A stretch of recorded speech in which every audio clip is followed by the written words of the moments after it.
जगह पर आपने ये देखा होगा कि प्लिंथ बीम के नीचे ब्रिक वर्क किया जाता है। तो क्या ये चीज जरूरी होती है या फिर पैसे की बर्बादी होती है, ये हम आज के वीडियो में देखेंगे। अगर आप घर बनवा रहे हैं तो इन चीजों के बारे में आपको जरूर पता होना चाहिए, क्योंकि अगर आपने इन चीजों की तरफ ध्यान नहीं दिया तो आगे चल के आपकी फर्श जो है वो धंस सकती है या फिर दीवारों के ऊपर आपको क्रैक दिखाई दे सकते हैं। तो ऐसा ना हो इसके लिए इस वीडियो को पूरा जरूर देखें, क्योंकि इस वीडियो में हम ये जानेंगे कि कौन सी चीज आपके लिए सबसे बढ़िया रहेगी। अब जैसा आप अंदरूनी बीम को देखते हैं तो उन बीम के नीचे सिर्फ ईंट के एक लेयर को लगाया जाता है। तो बाहर के तरफ जैसे कि आप देख सकते हैं यहाँ पर 2 से 3 ईंटों के लेयर को लगाया जाता है। अब ये क्यों किया जाता है? और अगर आप इस दूसरे वीडियो को देखते हैं तो यहाँ पर आपको बीम के नीचे ब्रिक का सिर्फ एक लेयर दिखाई दे रहा होगा और बीम जो है वो जमीन के लेवल में है। तो अब ये जो बीम है तो इसके नीचे आखिर ब्रिक वर्क क्यों किया जाता है? तो इसका सिंपल कारण यह होता है कि बीम की लेवल एक समान लेने के लिए लोग जो है इसके नीचे ब्रिक वर्क करते हैं, और ये चीज खास करके आउटर के जो बीम होते हैं उनके लिए की जाती है। और जो बीच के बीम होते हैं उनके नीचे ऑलरेडी फिलिंग मटेरियल होता है, तो इस वजह से वहां पर ब्रिक की सिर्फ एक लेयर को दिया जाता है।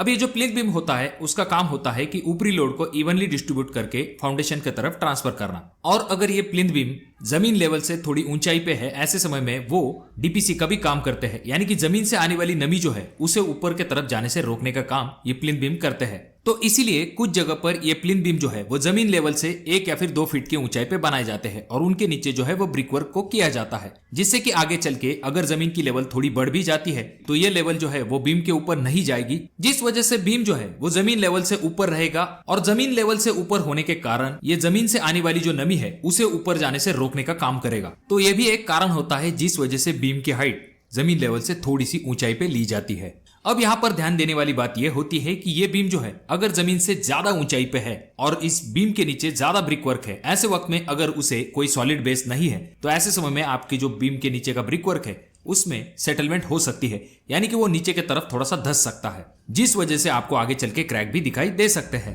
तो अब आता है हमारा मुख्य सवाल कि हमने अगर बीम की हाइट थोड़ी सी ऊंचाई पे ली है, खास करके हमारे आउटर के बीम की, तो क्या हमें इसके नीचे ब्रिक वर्क करना चाहिए या नहीं? तो इसका जवाब है, अगर आपने जमीन लेवल से बीम की हाइट थोड़ी सी ऊंचाई पे ली है तो आपको जरूर उसके नीचे ब्रिक वर्क करना चाहिए। और अगर आपने इन बीम के नीचे ब्रिक वर्क नहीं किया तो इसका नुकसान ये हो जाता है कि ये जो प्लिंथ बीम होते हैं ये जमीन लेवल से ऊंचे होते हैं। इन प्लिंथ बीम के नीचे अगर ब्रिक वर्क नहीं है और ऊपर से अगर आपने फिलिंग मटेरियल भर दिया तो जो गैप होगा प्लिंथ बीम और जमीन लेवल के बीचों बीच, तो उसमें से ये फिलिंग मटेरियल बाहर की तरफ निकल सकता है, जिस वजह से आगे चल के आपकी फर्श जो है वो भी धंस सकती है। और ब्रिक वर्क न होने के कारण जब बाहरी मिट्टी बरसात के पानी की वजह से गीली हो जाएगी तो वो अंदरूनी फिलिंग मटेरियल को भी गीला कर देगी, जिस वजह से आगे चल के आपको दीवारों में सीलन की समस्या भी दिखाई दे सकती है। और जब ये फिलिंग मटेरियल गीला हो जाता है तो वहां पर भी सेटलमेंट हो सकता है, जिस वजह से अगेन आपकी फर्श जो है वो भी धंस सकती है। तो ऐसी चीजों से बचने के लिए अगर आपने प्लिंथ बीम की हाइट जमीन लेवल से थोड़ी सी ऊंचाई पे ली है तो उसके नीचे आपको ब्रिक वर्क जरूर करना चाहिए। जब आप प्लिंथ बीम की हाइट थोड़ी सी उठा लेते हैं तो यहाँ पर आपको जो आउटर के बीम होते हैं, यानी कि जो बाहरी बीम होते हैं,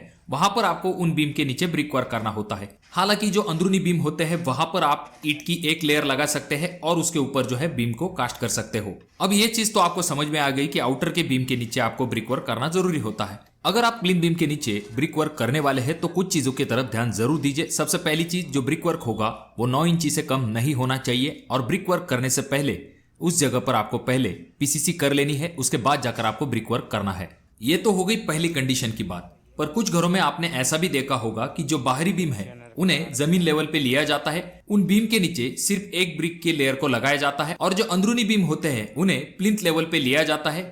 तो ऐसे कंडीशन में आपको ये जरूर ध्यान देना चाहिए कि जो आपके आउटर के ग्राउंड बीम होते हैं उनके ऊपर जो ब्रिक वर्क किया जाता है, जब वो प्लिंथ लेवल तक आ जाता है तो वहां पर आपकी पीसीसी जो है वो उस ब्रिक वर्क के ऊपर भी आनी चाहिए, जो कि एक डीपीसी के लेयर का काम करेगी। अब इसका फायदा यह होगा कि आगे चल के ग्राउंड बीम के ऊपर जब जमीन की लेवल चली जाएगी और बरसात के पानी की वजह से जो मिट्टी गीली हो जाएगी तो वो नमी जो है वो दीवार से होती हुई जब ऊपर की तरफ बढ़ जाएगी, ऐसे समय में डीपीसी की जो लेयर है उसकी वजह से ये नमी वहीं पर रुक जाएगी और ये नमी आपको ऊपरी दीवारों पे दिखाई नहीं देगी। तो इसी वजह से जब भी आप बीम को ग्राउंड लेवल पे प्रोवाइड करते हैं तो प्लिंथ लेवल पे आपको खास करके डीपीसी की तरफ जरूर ध्यान देना चाहिए। तो यहाँ पर हमने दोनों ही कंडीशन के बारे में जानकारी ली है। अगर आपने बीम ग्राउंड लेवल पे लिया है तो ऊपर की तरफ आपको डीपीसी प्रोवाइड करनी चाहिए, और अगर आपने बाहरी बीम को जमीन लेवल से थोड़ी सी ऊंचाई पे लिया है तो आपको जरूर उसके नीचे ब्रिक वर्क को करना चाहिए। तो अगर आप घर बनवाने वाले हैं तो बीम को आप जमीन लेवल पे लेना पसंद करोगे या फिर जमीन लेवल से थोड़ी सी ऊंचाई पे, इसके बारे में कमेंट बॉक्स में कमेंट जरूर कीजिए। मैं आशा करता हूँ कि वीडियो आपको अच्छी लगी होगी। वीडियो अगर आपको अच्छी लगी हो तो जरूर इसे लाइक कर दीजिए। चैनल पे अगर आप लोग नए आए हो तो चैनल को जरूर सब्सक्राइब कर दीजिए।